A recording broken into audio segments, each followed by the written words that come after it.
Hi, this is Drew Jones of Drewsguitarshop in Seattle, Washington, and today I wanted to do kind of a little bit of a two-thing video. So I'm doing a bit of a review for this guitar, and I'm also going to be kind of showcasing what this guitar can sound like once we have swapped out the stock plastic nut, saddle, and pins for bone, nut, saddle, and pins. So we'll talk about the guitar first. This is a Yamaha FG-830 made in China. I got to say that I've been more and more impressed with guitars that have been coming out of China in the last few years. This guitar is one of the best sounding Yamahas I've ever gotten in here. It has solid back and sides. It's got a solid top. The construction on it is just really nice feeling neck. The trim on this thing is all just gorgeous. I'm looking at the finish on it. The finish work it's really nice. This is really well done. And I don't think that I could really come up with any criticisms that I have of this guitar. It is, even the fretwork on it is good, which, usually when I'm looking at like an under $400 guitar, I think to myself, okay, well, they have all the jigs and stuff to put together the instrument itself, and they might have somebody good working in the finish department, but where are the corners cut? And usually if I measure the frets on a guitar with a fret rocker, I run into bad fretwork. In this case, these are all perfect up until the body joint, and it's normal to get a little bit of rocking up here by the body joint. Yeah, it's a great guitar. So I'm going to go ahead and I'm going to play this for you so that you can hear it prior to the work that I'm going to do, and kind of let you decide for yourself whether or not you hear any differences when I replace the hardware on here. There is going to be a little bit of a setup done with this too that is going to change the action, and just for complete transparency, when you change the string height on a setup, it will affect the volume and tone a little bit. So not everything that you're going to hear as far as a difference is going to be from the hardware replacement, and I'm also going to be replacing the strings when I do this setup, and so there may also be some string change that you're hearing as well on top of the difference in materials. So with that out of the way, I'm going to go ahead and I'm going to strum some stuff on here, just some random whatever, and let you listen to it.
So now I'm going to have to try to write those down so that I remember them and can play them back to you so that you can compare them with the same thing.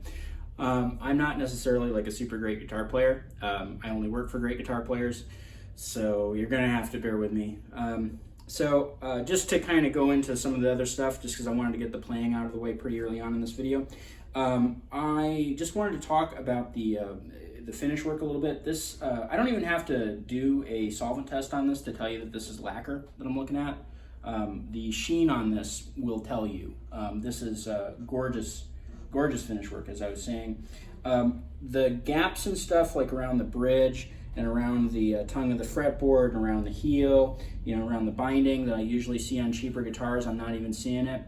And usually if I can't find them on the player side, I'll turn it around, because companies that do manufacturing will oftentimes let more stuff go on the non-player side.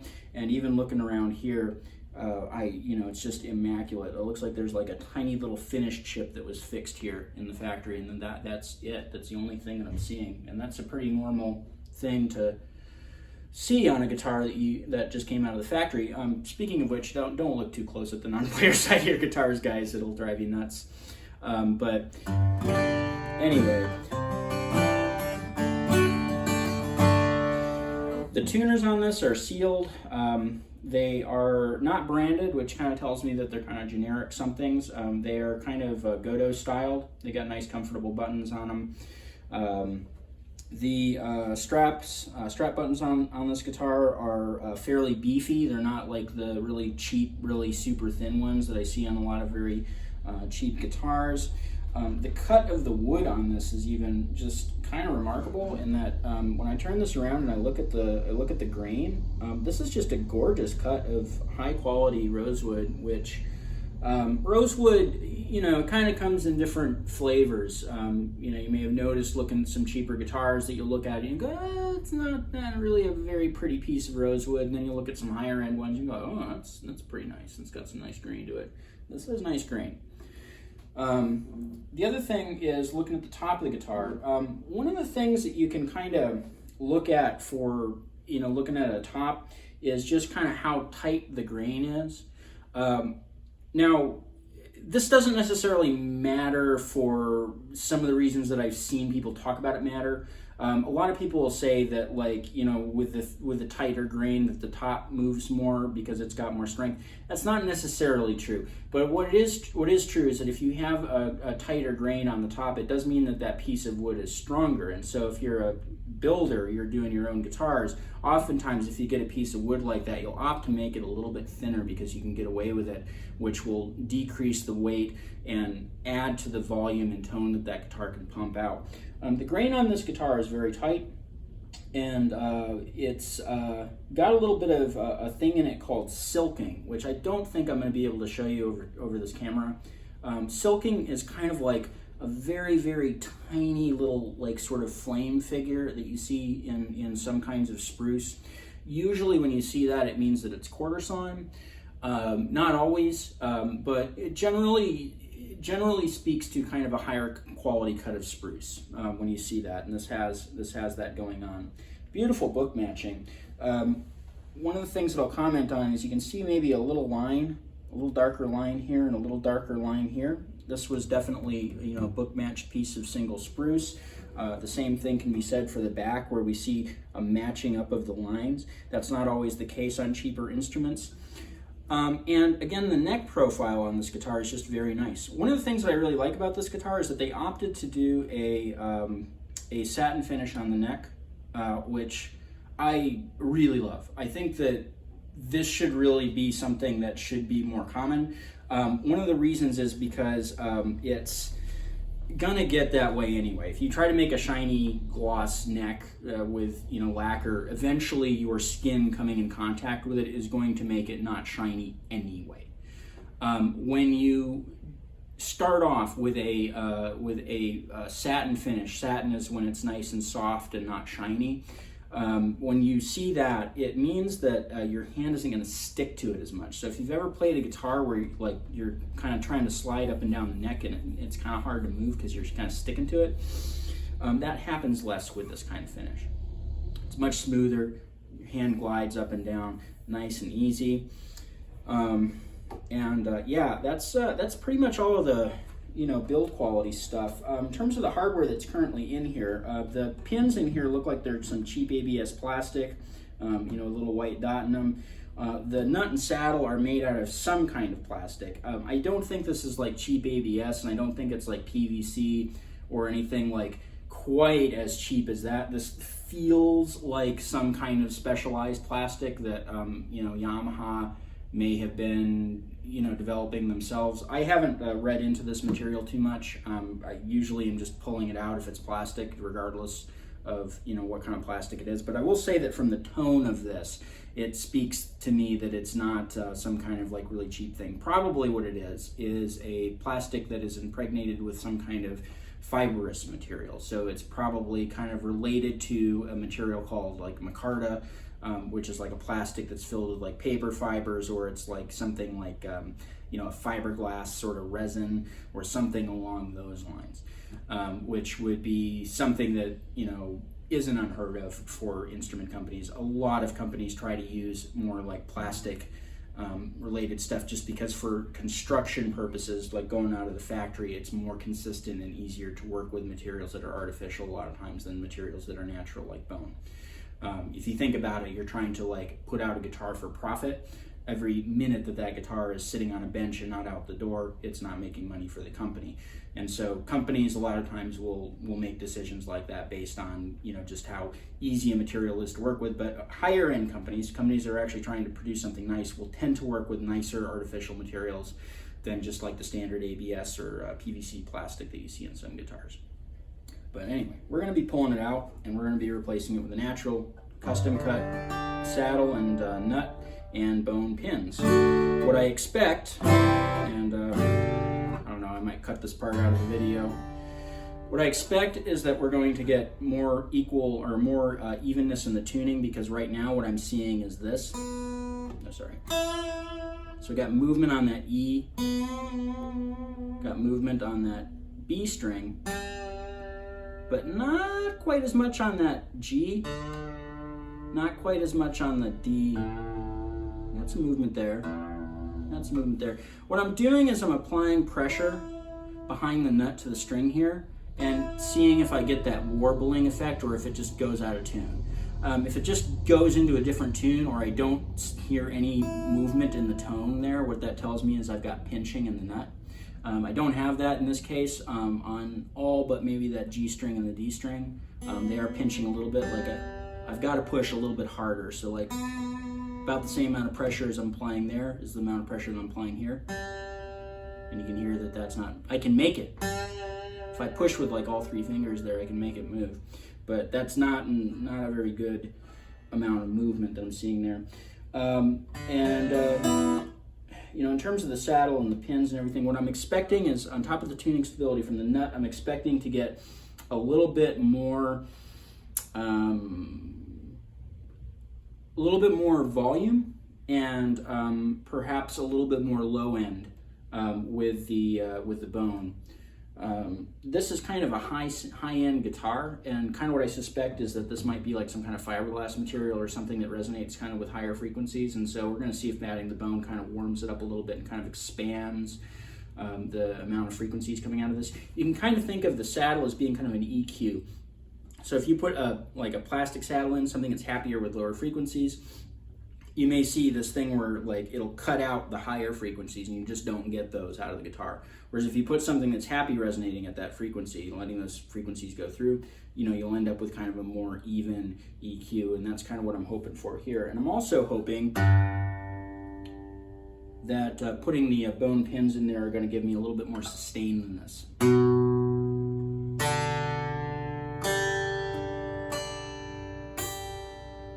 And we may also see a difference in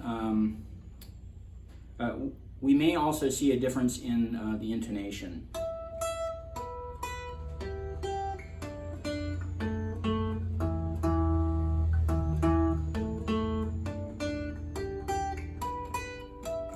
As it is, the intonation isn't bad, but I think that we could probably make it better. So anyway, without further ado, I'm going to go ahead and get to work on this guitar. I just wanted to pause for a minute and kind of talk about the nut that just got replaced.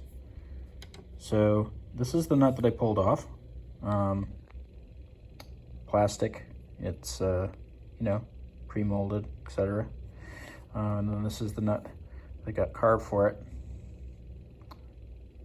Just kind of wanted to show off my work a little bit. All right, so I've set this thing up. I let it settle overnight. Retuned it, stretched the strings, and I'm here to go ahead and play some of the things on it that I think that I played on the last demo. I didn't watch the first video, so I'm not going to remember what all it was, but yeah, I might be able to hear the difference. Anyway, here we go.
I'm gonna go ahead and let that ring out.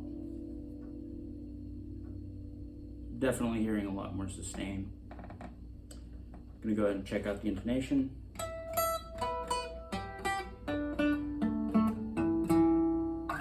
The intonation's a little bit better. Now let's check out the mobility through the nut.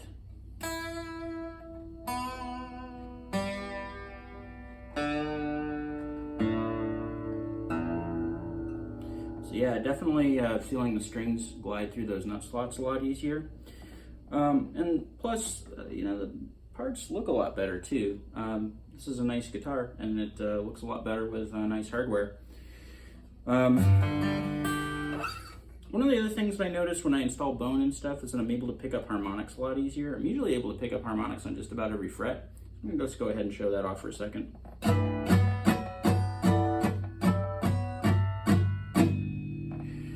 So that's a pretty cool thing. Just bone seems to kind of hop a little bit more when you touch it. It tends to have a little bit more spring in its step. So we're noticing, you know, improved tuning, stability, improved sustain, and a little bit more headroom too. I wasn't listening for that necessarily in the first demo that I did, but I'm definitely hearing it now.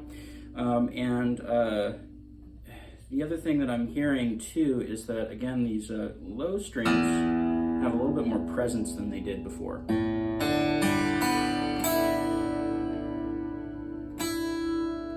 That high E is going out of tune a little bit.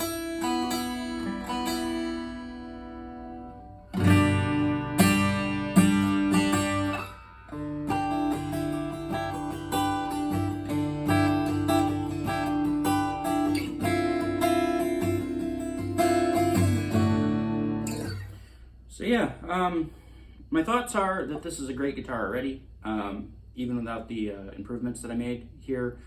But the improvements that I made here definitely did help.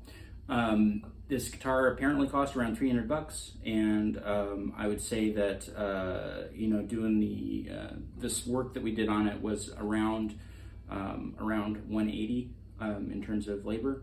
So yeah, it might be something you want to throw a little bit of money at. This to me sounds about on par with you know, with a newer Martin. Like if you bought a new Martin off the shelf, this kind of has around sort of the same tone. I don't know if it would compete with an older Martin, but you know, I'd say that that's definitely pretty good for like a $300 guitar. A little bit brighter than a Martin, we'll say.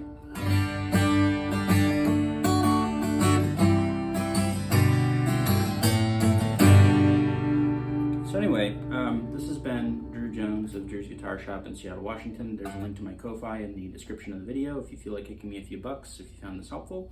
That's greatly appreciated. It helps me keep making these videos. There's also a link to my Patreon in the description, and you can sign up there to donate like less than $1 a month to me.